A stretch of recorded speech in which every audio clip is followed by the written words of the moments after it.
गजेंद्र के अंदर बल का कमी नहीं था, हर प्रकार के बल था।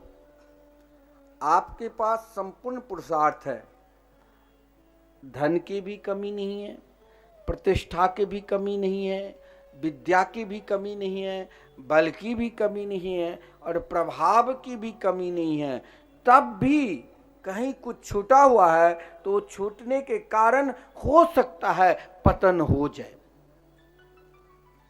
कोई रोक नहीं सकता है। आप कहोगे कि आप असत्य बोल रहे हो, नहीं। ऋषि त्वष्टा इंद्र को मारने वाला पुत्र चाहा था, लेकिन उदात और अनुदात के भेद के कारण क्या हुआ, इंद्र से मरने वाला पुत्र जन्म ले लिया। केवल यज्ञ करते हैं, लेकिन यज्ञ में आजकल पता भी नहीं चलता है कहाँ कैसे सामग्री लूं, कैसे यज्ञ कुंड में दूं, कभी कोई मारता है यूं, कभी कोई यूं, जो होता है जल्दी जल्दी समाप्त हो। उसका भी विधान है, उसका भी नियम है। उस प्रक्रिया से आप सही में चल रहे हो तभी फल मिलेगा। उदात अनुदात का भी भेद होगा तो उसका दोष होगा, लेकिन ध्यान देना एक जगह दोष लगता ही नहीं।